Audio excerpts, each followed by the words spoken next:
दोस्तों लॉकडाउन की वजह से बहुत सारी कंपनियों के सेल्स जीरो हो गए। टू व्हीलर्स नहीं बिक रही थी, कार्स नहीं बिक रही थी और आप देख रहे होंगे कि होटल रेस्टोरेंट वगैरह जो है पूरी तरह से बंद होने की वजह से उनका बिजनेस भी पूरा ठप पड़ा था। ऐसे में कई सारे लोग अपने घर पे खाना बना रहे थे, घर पे चाय पी रहे थे और घर पे जो है अच्छे अच्छे मसालों का इस्तेमाल करके अच्छे अच्छे व्यंजन भी खा रहे थे। और हो सकता है कि घर पे रहते रहते उन्होंने इस चीज़ को ज़्यादा कंज्यूम किया होगा। दोस्तों शायद आपके घर में टाटा सॉल्ट होगा, शायद आप चाय भी पीते होंगे, कॉफी भी पीते होंगे। तो दोस्तों इसकी डिमांड जो है बिल्कुल भी कम नहीं हुई। अदर हो सकता है कि कई घरों के अंदर में इसकी डिमांड बढ़ गई या फिर जो है प्रीपोनमेंट हो गया। आज ऐसी एक कंपनी का जो है एनालिसिस हम लोग करने वाले हैं जिसका नाम है टाटा कंज्यूमर प्रोडक्ट्स। दोस्तों इसका स्टॉक एनालिसिस करेंगे आज मनी मग में। स्वागत है आपका दोस्तों, मैं हूं पिंकेश ठकरानी, चार्टर्ड अकाउंटेंट। आज देखेंगे दोस्तों इस कंपनी के बारे में सब कुछ जो आपको इसके स्टॉक खरीदने के बारे में, इसको एवरेज करने या होल्ड करने के बारे में मदद करेगा डिसीजन लेने के लिए। तो चलिए दोस्तों शुरुआत करते हैं। शुरुआत करते हैं। आज हम लोग टाटा कंज्यूमर प्रोडक्ट्स लिमिटेड के बारे में बात करेंगे। देख सकते हैं आप कितने सारे प्रोडक्ट्स इनके हैं मार्केट के अंदर में अवेलेबल और कई सारे प्रोडक्ट्स को आप यूज करते हैं पर्सनली। तो दोस्तों इस वीडियो के अंदर में हम लोग बात करने वाले हैं कि इस कंपनी के बारे में, इसके प्रोडक्ट्स के बारे में, साथ ही साथ बात करेंगे इसके फाइनेंशियल्स के बारे में। दोस्तों बात करेंगे कि लॉकडाउन का क्या इंपैक्ट पड़ा है इस कंपनी के बिजनेस के ऊपर में, बात करेंगे इसकी स्ट्रेंथ्स क्या है, अपॉर्चुनिटीज क्या है, क्या थ्रेट्स है दोस्तों। साथ ही साथ दोस्तों बात करेंगे एफएमसीजी सेक्टर की और 6 दोस्तों शेयर होल्डिंग पैटर्न देखेंगे, इंपॉर्टेंट रेशियोज देखेंगे और अंत में वैल्यूएशन के साथ में मैं अपना ओपिनियन भी आपको दूंगा। तो चलिए दोस्तों स्टार्ट करते हैं। तो दोस्तों ये फूड एंड बेवरेजेस के लिए एक इंटीग्रेटेड कंपनी है जो कि टाटा के ब्रांड के अंदर में आती है। अगर हम लोग बात करें ब्रांडेड टी की तो ये पूरे वर्ल्ड में नंबर 2 पर आते हैं। अगर इसके सालाना टर्नओवर की बात करें तो 9600 करोड़ का आता है दोस्तों और इसका मार्केट कैपिटलाइजेशन अराउंड 33,000 करोड़ का बैठता है। अगर दोस्तों इंडिया में बात करें तो ये top 10 food and beverages companies के अंदर में आ जाती है। और दोस्तों इसके ब्रांड के बारे में आप कैसे नहीं जानते होंगे, टाटा सॉल्ट जो कि दुनिया का एक बहुत ज्यादा बिकने वाला सॉल्ट है, इंडिया का टॉप ब्रांड है दोस्तों सॉल्ट के मामले में। टाटा टी, इसको भी आपने यूज किया होगा, या फिर टेटली दोस्तों जो कि यूके में 3rd लार्जेस्ट टी ब्रांड है, या फिर दोस्तों आपने हिमालयन का तो नाम सुना ही होगा जो कि नेचुरल मिनरल वाटर के अंदर में नंबर 1 ब्रांड है इंडिया के अंदर में। या फिर दोस्तों आपने टाटा संपन्न के बारे में तो सुना होगा जो कि दालों में, स्पाइसेस वगैरह में बहुत अच्छा काम कर रहा है। तो दोस्तों यहाँ पे इनका यूएसए के अंदर में 8 o'clock करके largest, 4th largest RNG coffee का भी जो है बिजनेस है। अब दोस्तों इसका पहले नाम हुआ करता था टाटा ग्लोबल बेवरेजेस, इवन इसके पहले भी आप देखें तो टाटा टी करके नाम था। अब टाटा केमिकल के अंदर में जो भी फूड बिजनेस था वो ट्रांसफर हुआ है टाटा ग्लोबल बेवरेजेस को। तो दोस्तों अब इस कंपनी का नया नाम बन गया है टाटा कंज्यूमर प्रोडक्ट्स लिमिटेड।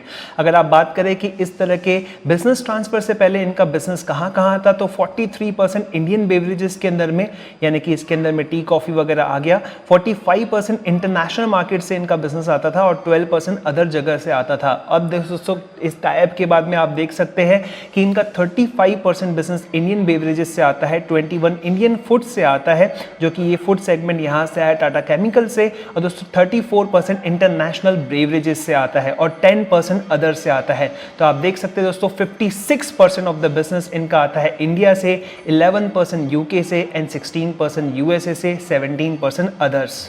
चलिए दोस्तों इसके रेवेन्यूज को समझने की हम लोग कोशिश करते हैं। तो इंट्रोडक्टरी पार्ट के अंदर मैंने आपको बताया था 9600 का जो है इनका रेवेन्यू है। तो आप देख सकते हैं 9637 करोड़ का इनका रेवेन्यू है।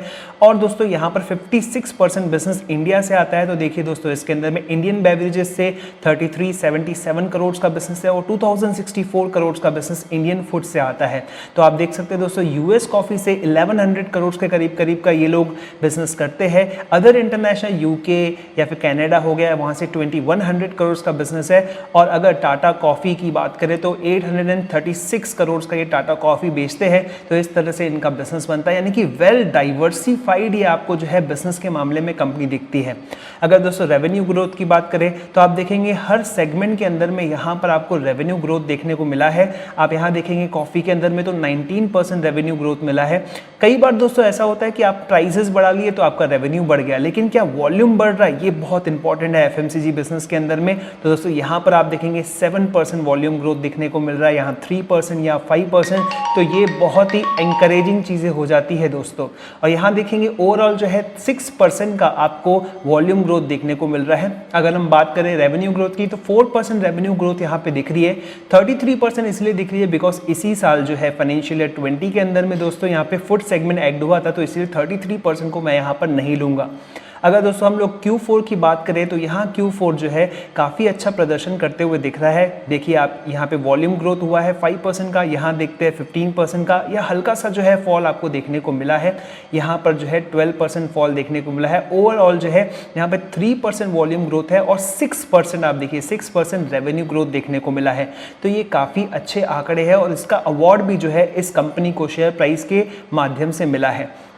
अब दोस्तों Q4 की हम लोग बात करें तो यहाँ पर आप देखेंगे 123 करोड़ का लॉस है, और ये लॉस में आप देखेंगे तो एक एक्सेप्शनल आइटम आपको यहाँ पे दिखेगा 264 करोड़ का, जो कि इम्पेयरमेंट किया गया है गुडविल का। तो ये हर साल जो है अपने गुडविल यानी जो इनके बिजनेस एक्विजिशन या फिर इंटीग्रेशन कॉस्ट की वजह से जो इनके बैलेंस शीट में खड़ा है उसको थोड़ा थोड़ा जो है ये लोग राइट ऑफ करते हैं दोस्तों। इसकी वजह से इस क्वार्टर के अंदर में आप देखेंगे यहाँ पर जो है लॉस बुक किया गया है। लेकिन दोस्तों ये अकाउंटिंग स्टफ है, इसके लिए जो है ये पैसा पहले ही खर्च हो चुका है काफ़ी समय पहले, या फिर इसका असेसमेंट हो चुका है, बैलेंस शीट के अंदर में आ गया है। तो ये मेरे कैश फ्लोज को एज सच कुछ इम्पैक्ट करता नहीं है, तो मैं यहाँ पर ऐसे इन्वेस्टर जो है इस पर बहुत ज़्यादा फोकस नहीं करूँगा। अदरवाइज आप देखते हैं दोस्तों सालाना बेसिस पर जो है इनका प्रॉफिट जो है ज़्यादा होता था अगर ये वाली चीज़ वो नहीं डालते थे, तो ऐसे केस के अंदर में इसका परफॉर्मेंस बहुत ही अच्छा दिखता है।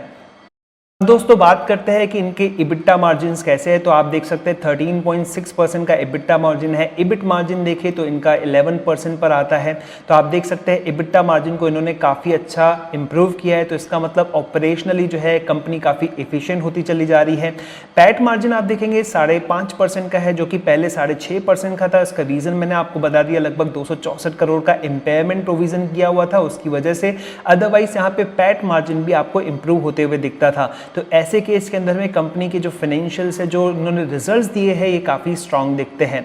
अब दोस्तों बात करते हैं इनके डेट वगैरह की, तो इनकी डेट के हिसाब से ये कंपनी बहुत ही स्ट्रेंथ में आती है दोस्तों। फाइनेंस कॉस्ट है इनका एक क्वार्टर का 18 करोड़ रुपए, आप देखेंगे साल भर का 77 करोड़ रुपीज़ का आया है। और दोस्तों अगर हम डेट टू इक्विटी देखेंगे तो 0.09 है, सिर्फ 0.09 है, तो ये काफ़ी कम है दोस्तों। आप देख सकते हैं इनकी डेट जो है 1200 करोड़ से ऊपर की इनकी डेट नहीं है। अगर दोस्तों इनके इंटरेस्ट कवरेज रेशो को देखें तो 15 टाइम्स के करीब का इंटरेस्ट कवरेज रेशो है। इसका मतलब वो इतना जो है प्रॉफिट कमा लेते हैं कि 15 टाइम्स अपने इंटरेस्ट को पे कर सकते हैं। तो इस केस के अंदर में कंपनी काफ़ी मजबूत दिखती है। अब दोस्तों बात करते हैं इनकी कैश पोजीशन के बारे में, तो इनकी कैश पोजीशन भी काफ़ी स्ट्रांग है। कंपनी के पास में 1100 करोड़ रुपए का कैश इक्विवेलेंट है। बैंक बैलेंसेस इनके पास 500 करोड़ है।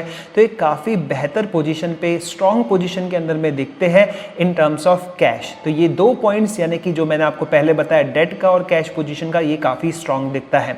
अब दोस्तों कैश फ्लोज की बात करते हैं और हर एक इन्वेस्टर का ध्यान जाता है फ्री कैश फ्लोज का। तो ऑपरेटिंग एक्टिविटीज से अगर आप प्लांट प्रॉपर्टी इक्विपमेंट के लिए जो इन्वेस्टमेंट किया हुआ है उसको आप माइनस कर देते तो फ्री कैश फ्लो आपको मिल जाता है। तो आप देख सकते हैं कि पिछले साल इतना अच्छा नहीं था, लेकिन इस साल बहुत ही सिग्निफिकेंटली ज़्यादा अच्छा आपको दिख रहा है। 1000 करोड़ का ऑपरेटिंग कैश है दोस्तों और 160 करोड़ का उन्होंने इन्वेस्टमेंट किया है। तो फ्री कैश फ्लोज के मामले में ये कंपनी बहुत ही स्ट्रांग दिखती है। अब दोस्तों लॉकडाउन का इम्पैक्ट देते हैं, तो इनके टी और सॉल्ट, जैसे कि मैंने आपको इंट्रोडक्टरी पार्ट में बताया कि इसको जो है कोई भी बंद नहीं करता कंज्यूम करना, तो यहाँ पर उनको कोई भी इफेक्ट नहीं पड़ा है दोस्तों। अगर स्टारबक्स की बात करें, ये भी इनके बिजनेस के अंदर में आता है, एक जॉइंट वेंचर है इनका। तो 22 मार्च से जो है इनका ये बिजनेस बंद पड़ा हुआ है, लेकिन अभी वो 30 आउटलेट्स को जो है डिलीवरी पर्पज़ के लिए जो है खोले हुए हैं। तो ये धीरे धीरे जो है इम्प्रूव होगा, लेकिन यस यहाँ पर थोड़ा जो है दिक्कत जा रहा है। ये तो समझ में आ सकता है अच्छी तरीके से। तो ये जैसा बिजनेस चलता था तो यहाँ पे प्रॉब्लम आएगा। अब इनके प्लांटेशन की बात करें तो यहाँ पे वर्क फोर्स नहीं आ रहा है, क्योंकि मिड अप्रैल तक ये बंद था। एंड उसके बाद में जो कंसर्न्स है कि ग्रुप कोई भी नहीं फॉर्म करके आ सकता, सोशल डिस्टेंसिंग होनी चाहिए एंड ऑल दैट। अब दोस्तों बात कर रहे हैं नरिश्को की, जो कि इन्होंने पेप्सिको से एक्वायर की है। तो ऐसे केस के अंदर में यहाँ पर एक प्रकार से जो है सिग्निफिकेंट इम्पैक्ट पड़ा था, जिससे शॉप्स लेकिन ओपन हो रही है। तो आप देख रहे हैं कि नॉर्मेंसी की तरफ जो है वापस आते हुए दिख रही है पोजीशन, ऐसा कंपनी वालों का कहना है। अगर दोस्तों बात करते हैं कि ये अपने प्रोडक्ट की डिलीवरी कैसे कर रहे हैं अभी, तो इसके लिए उन्होंने टाई अप किया है फ्लिपकार्ट, जोमेटो या फिर स्विगी, डोमिनोज के साथ में। तो ये इनकी रणनीति है to deal with the lockdown. अब दोस्तों बात करते हैं इनके टाटा स्टारबक्स की। तो दोस्तों पिछला साल बहुत ही बेहतरीन रहा, डबल डिजिट के अंदर में ग्रोथ दिखी आपको, 21% की ग्रोथ आपको दिख रही है। 184 स्टोर्स इनके हो गए हैं, 11 सिटीज़ के अंदर में इनका प्रेजेंस है। तो आप देख सकते हैं कहाँ कहाँ पर इनके स्टोर्स हैं। नई सिटी इन्होंने ऐड की दोस्तों गुजरात में, वडोदरा में, और 30% revenue generated through loyalty programmes. That is बहुत अच्छी चीज़ है दोस्तों। लॉयल्टी प्रोग्राम से 30% जनरेट करना मतलब कस्टमर्स का कॉन्फिडेंस यहाँ पर देखने को मिलता है। तो आप देख सकते हैं दोस्तों यहाँ पे 39 नए स्टोर्स इन्होंने खोले। तो अगर ये लॉकडाउन की वजह से ब्रेक नहीं लगता था तो काफ़ी अच्छा जो है ग्रोथ हमको स्टारबक्स में देखने को मिल सकता था 21 के अंदर में। अभी यहाँ पे थोड़ी इकोनॉमिक एक्टिविटी स्लो हो सकती है, लेकिन दोस्तों ये बहुत ही लाजवाब परफॉर्मेंस है। यानी कि स्टारबक्स जो एक अपने आप में एक बहुत बड़ा ब्रांड है। तो दोस्तों यहाँ पर इंडियन ग्रोथ देखने को मिल रही है। अब दोस्तों स्ट्रेंथ की बात करते हैं इस कंपनी को, तो सबसे पहले टाटा ग्रुप के अंदर में आती है, तो यही बहुत बड़ी स्ट्रेंथ है। सेकंड दोस्तों इनके पास में टाटा टी, अगर कॉफ़ी, सॉल्ट, सब कुछ हम लोग बात कर ले तो ये एक प्रकार का इंडियन माइंडसेट के अंदर में पूरी तरह से रमा हुआ चीज़ है। तो इसीलिए बहुत ही स्ट्रॉन्ग लेगेसी जो है इसका फ़ायदा जो है इस कंपनी को मिलता है। देन दोस्तों इनके पास में डिस्ट्रीब्यूशन नेटवर्क देखिए दोस्तों, 2.5 25 लाख आउटलेट्स का, और 0.5 यानी कि लगभग आप देख सकते हैं 5 लाख जो है डायरेक्ट आउटलेट्स है। तो ये एक अलग चीज हो जाती है, एक डिस्ट्रीब्यूशन नेटवर्क भी एक प्रकार का जो है कॉम्पिटिटिव एडवांटेज हो जाता है। अब डेट तो इनके ऊपर में कुछ खास डेट है नहीं, और स्ट्रॉन्ग कैश पोजीशन इनके पास में जो है, कैश फ्री फ्लोज भी काफ़ी अच्छे हैं। तो ये इनकी स्ट्रेंथ्स में आ जाता है। अब दोस्तों एक और चीज़ है जो इनकी स्ट्रेंथ है, वो है यूनिक एड कैंपेन। जैसे हरियाणा में उन्होंने कड़क हरियाणा करके जो है एक प्रकार का जो है ऐड उन्होंने जो है लॉन्च किया, या फिर आप देख सकते हैं संजीव कपूर के साथ में, या फिर हल्दी हर दिन, इस टाइप के जो है ऐड कैंपेन, तुलसी वाली व्हेन यू नीड इट। तो इस तरह की ऐड कैंपेन्स जो है कंज्यूमर के मन में बैठती है, और ये डिमांड को एक प्रकार से जो है एनहांस कर देती है। अब अपॉर्चुनिटीज देखते हैं दोस्तों, टाटा संपन्न ये जिस मार्केट के अंदर में है, यहाँ पर मोस्ट ऑफ द लोग जो है अनऑर्गेनाइज्ड है, सेमी ऑर्गेनाइज्ड है। तो यहाँ पर जो है बहुत बड़ी अपॉर्चुनिटी है। साथ ही साथ जो उनके पास में एक डिस्ट्रीब्यूशन नेटवर्क है, उसको जो है ये और इंक्रीज करके जो है कंज्यूमर तक पहुँच सकते हैं। तो ये काफ़ी अच्छी अपॉर्चुनिटी यहाँ पर दिखती है। अब दोस्तों हम लोग बात करते हैं एफएमसीजी सेक्टर की। तो आप देख रहे हैं दोस्तों कि हाउस होल्ड्स में जो है मिडिल जो ग्रुप है वो बढ़ता चला जा रहा है, और ये एक्सपेक्टेशन है 2020 की कि ये मिडिल इनकम ग्रुप जो है ये बहुत 132 मिलियन 34% जो है रहेगा टोटल इनकम ग्रुप्स का। तो आप समझ सकते हैं दोस्तों अपर मिडिल ग्रुप के अंदर में भी जो है इजाफा होने वाला है, और लोअर कम होने वाला है। तो ऐसे केस के अंदर में जो इसके प्रोडक्ट्स है जो कैटर करते हैं अपर मिडिल को, हाई को, या फिर थोड़े बहुत लोअर को, तो यहाँ पर जो है टाटा कंज्यूमर प्रोडक्ट्स को अच्छा खासा बेनिफिट मिलेगा। और दोस्तों ये जो एफएमसीजी सेक्टर है जिसमें कंपनी एक्सपांड करना चाहती है, 30 लाख करोड़ का मार्केट है दोस्तों। तो ऐसे केस के अंदर में कंपनी को जो है अगर इसका 10% हिस्सा भी मिलता है अगले 10 साल के अंदर में, तो इसका मतलब 3 लाख करोड़ का टर्नओवर यहाँ पर कंपनी का होता है। तो ये बहुत बड़ी अपॉर्चुनिटी को जो है देख रहे हैं सामने अपने। अब दोस्तों एक थ्रेड है, छोटा सा थ्रेड है, जो ये नीलसन का सर्वे था उसके हिसाब से जो है बताया गया है कि यहाँ पर एफएमसीजी ग्रोथ जो है वो कम हुई है। आप देख सकते हैं Q1 FY20, Q2, Q3, Q4, तो ये जो है एफएमसीजी ग्रोथ जो है कम होते हुए आप दिख रही है। हालांकि हाउस होल्ड स्पेंडिंग या फिर जीडीपी ग्रोथ हम देखें तो जीडीपी ग्रोथ तो फॉल हुई है, और हो सकता है इसके बाद और फॉल होते हुए आपको दिखे, लेकिन हाउस होल्ड स्पेंडिंग भी जो है थोड़ी जो है इंप्रूव होने लगी थी लेकिन वापस आ गई। तो ये थोड़ी जो है कंसिस्टेंट आपको दिख रही है। लेकिन दोस्तों ये थ्रेड एफएमसीजी इंडस्ट्री के है, लेकिन इस पर्टिकुलर पीरियड के अंदर में टाटा कंज्यूमर प्रोडक्ट्स ने किस तरह का परफॉर्मेंस किया है उसको देख लेते हैं हम लोग। तो ये देखिए दोस्तों, इसी पीरियड के अंदर में आप देखेंगे इनकी सेल्स बढ़ रही है, इनका प्रॉफिट बढ़ रहा है। यहाँ पे लॉस आपको दिख रहा है, उसका रीजन तो मैंने आपको बताया था, इम्पेयरमेंट प्रोविजन उन्होंने किया था। तो यहाँ पर जो है despite decline in the FMCG growth, उसके बावजूद भी आप देखेंगे कि यहाँ पर बहुत अच्छा जो है परफॉर्मेंस यहाँ पे टाटा कंज्यूमर प्रोडक्ट्स ने किया है। अब दोस्तों बात करते हैं टाटा कंज्यूमर प्रोडक्ट्स के शेयर प्राइस के बारे में। तो टिकर टेप में आप ये इन्फॉर्मेशन ले सकते हैं, ये हमारे वीडियो के स्पॉन्सर है। आप विजिट नहीं करते, आज आपको ये विजिट करना है, ठीक है। तो अब देखिए दोस्तों 371 का इसका प्राइस चल रहा है। और देखिए ये लॉकडाउन के बाद की सिचुएशन है, जब ये गिरना शुरू हुआ, लॉकडाउन के पहले थोड़ा थोड़ा गिरना शुरू हुआ। जैसे डाउ जोन्स गिरता था 10-10%, तो उसके बाद में यह भी गिरा, लेकिन देखिए यहाँ पे वापस से जो है रिकवरी है, बहुत ही शानदार रिकवरी है। 213 रुपये पर इसका प्राइस पहुँच गया था, आप समझ रहे, यानी कि यहाँ से वो वापस उछल के आप देखेंगे दोस्तों 371 पर आया है। तो काफ़ी अच्छा जो है परफॉर्मेंस इसका हुआ है। आप देख सकते हैं इसने साल भर के अंदर में 55% रिटर्न दिया। अगर आप यहाँ पर लेते थे तो 60% के रिटर्न जो है लगभग आपको यहाँ पर मिलते थे। तो इसका मतलब बहुत ही स्ट्रॉन्ग मार्केट जो है इसको रिस्पॉन्स कर रहा है। इसके बारे में बिल्कुल भी जो है लोगों का निगेटिव ओपिनियन नहीं है, मार्केट की वजह से गिरा है। और देखो वापस मार्केट रिकवर हो रहा है, तो ये ज़्यादा तेज़ी से रिकवर हो रहा है। अब दोस्तों होल्डिंग की बात करते हैं, किस तरह का शेयर होल्डिंग पैटर्न है इस कंपनी के अंदर में। तो आइए देखते हैं दोस्तों, ये आप टिकर टेप में जाएंगे तो आप देखेंगे दोस्तों यहाँ पर होल्डिंग करके आता है, उसको आप क्लिक करेंगे तो आप होल्डिंग्स पे पहुंच जाएंगे। शेयर होल्डिंग पैटर्न देखिए 34% के करीब का जो है यहाँ पे प्रमोटर होल्डिंग है, जिसमें से थोड़ा सा 1% के करीब का स्टेक प्लेज किया हुआ है। तो ये कुछ ज़्यादा सिग्निफिकेंट नहीं है। इवन टाटा की कुछ और कंपनीज के अंदर में भी आप देखेंगे तो प्लेजिंग आपको देखने को मिलेगी, शायद मेरे हिसाब से, आई एम नॉट श्योर, लेकिन थोड़ा TCS के अंदर में भी एक प्रकार का है वहाँ पर।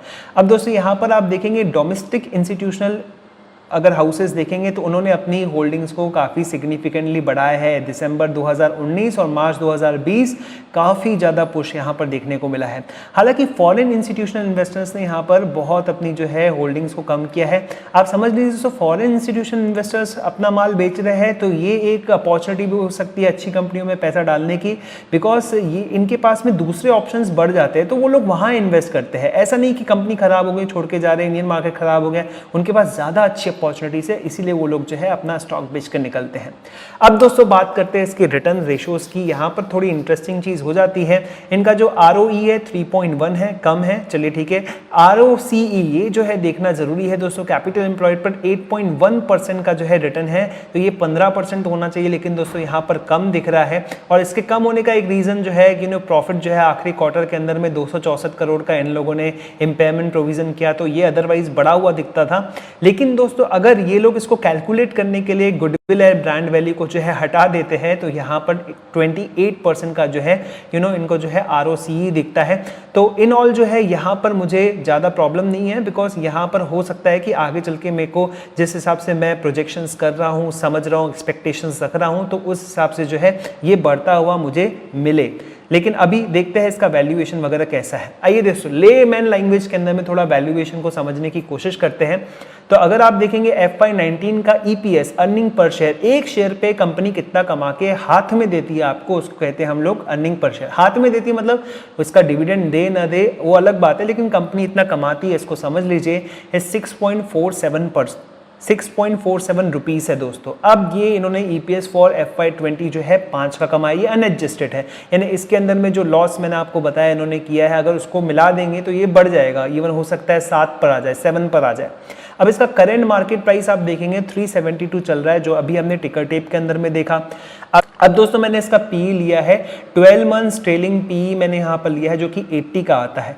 अब दोस्तों मान लीजिए ये कंपनी जो है ग्रो कर रही है और दिख रहा है ग्रो कर रही है, इसके जो प्रोडक्ट्स है कुछ ऐसे प्रोडक्ट्स है जिसकी डिमांड नहीं कम होने वाली है, और ये लॉकडाउन का इम्पैक्ट जो है हो सकता है 6-8 महीने के बाद में इतना ज़्यादा ना रहे, तो मैं एक्सपेक्ट करता हूँ कि FY22 के अंदर में 10 का EPS देगी। अगर 10 का EPS देगी और आज मैं इसका लेता हूँ भाई 80 का जो है इसको PE मिल रहा है, क्योंकि मार्केट में ये तो अच्छी पोजीशन पर है, लीड कर रही है काफ़ी सारे प्रोडक्ट्स के अंदर में, तो इसका यहाँ पर जो है 800 रुपीज़ का जो है प्राइस मैं एक्सपेक्ट कर सकता हूँ। तो इसका मैं 800 रुपीज़ का जो है एक प्राइस एक्सपेक्ट कर सकता हूँ FY22 के एंड में। यानी कि दोस्तों अगर इसका प्राइस चल रहा है 371 और अगर ये जो है 3 साल के अंदर में रिटर्न देता है 800 रुपीज़ ये पहुँचता है, तो ये रिटर्न जो है डबल से भी ज़्यादा रिटर्न हो गया। तो ये एक्सपेक्टेशंस मेरी यहाँ पर रहेगी। दोस्तों मुझे ये कंपनी काफ़ी अच्छी लगी, लेकिन आपको अगर इसमें इन्वेस्ट करना है तो इसको बिल्कुल भी रिकमेंडेशन के तौर पर मत लीजिए। आप अपना खुद का एनालिसिस कर लीजिए, अपने फाइनेंशियल एडवाइजर से सलाह ले लीजिए, उसके बाद ही इसमें इन्वेस्ट करें तो अच्छा रहेगा। दोस्तों आई होप आपको ये वीडियो अच्छा लगा। अगर अच्छा लगा हो तो लाइक कर दीजिएगा, चैनल को सब्सक्राइब कर दीजिएगा, अपने फ्रेंड्स के साथ में इसको शेयर करना मत भूलिएगा। इसी तरह के और वीडियोस में लाता रहूंगा, तब तक के लिए नमस्कार।